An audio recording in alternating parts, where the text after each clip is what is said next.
ধরা পড়ল কৃপান কাব্যা। তো বন্ধুরা, গীতা এলএলবির আগামী পর্বে আপনারা দেখতে পাবেন যে অগ্নিজিৎ মেহেককে ফোন করে জিজ্ঞেস করে যে মেহেক কোথায় আছে। তখন মেহেক বলে যে আমি পাত্রীকে নিয়ে আসছি। তারপর অগ্নিজিৎ এখানে এলিনকে ফোন করে, যেখানে এলিন বলে যে মেহেক ব্যানার্জি বাড়িতে নেই। তখন অগ্নিজিৎ বলে যে তাহলে এলিন কেন বললো এরকম যে ও পাত্রীকে নিয়ে আসছে। তারপর মেহেক পাত্রী অর্থাৎ গীতাকে নিয়ে রওনা হয় মুখার্জি বাড়ির দিকে। অন্যদিকে মুখার্জি বাড়ির মহিলারাও কাব্যাকে নিয়ে এদিকে মুখার্জি বাড়ির দিকে বেরিয়ে পড়ে। তারপর আমরা দেখতে পাই মুখার্জি বাড়ির গেটের সামনে এখানে প্রলয় দাঁড়িয়ে থাকে এবং কাব্যাকে বিয়ের জন্য ঢুকতে দেয় না।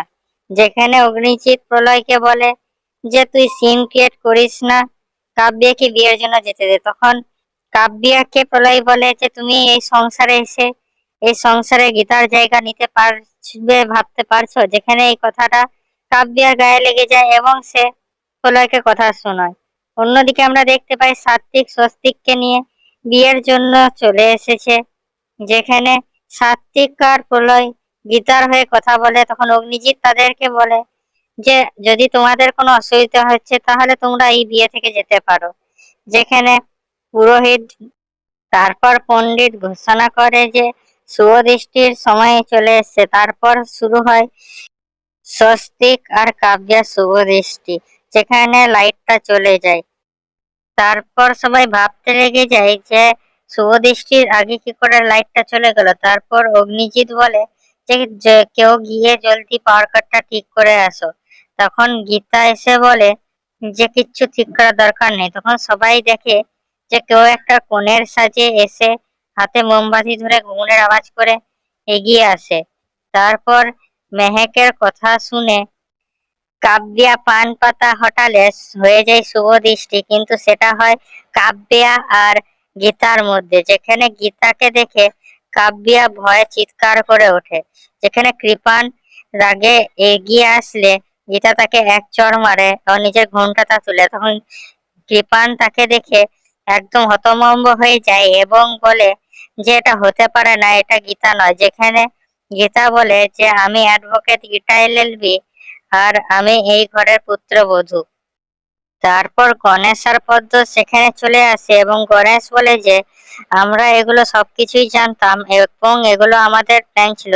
এটা জেনে কৃপান হতবাক হয়ে যায়। তারপর গিন্নি তাদেরকে জিজ্ঞেস করে যে গীতাকে কে বাঁচালো। তখন গণেশ আঙ্গুল তুলে সাত্বিকের দিকে দেখায়। যেখানে সাত্বিক গিন্নিকে বলে যে তুমি ঠিক ভেবেছিলে, আমি ব্যাঙ্গালোরে নয়, আমি কালিম্পংয়ে গিয়েছিলাম।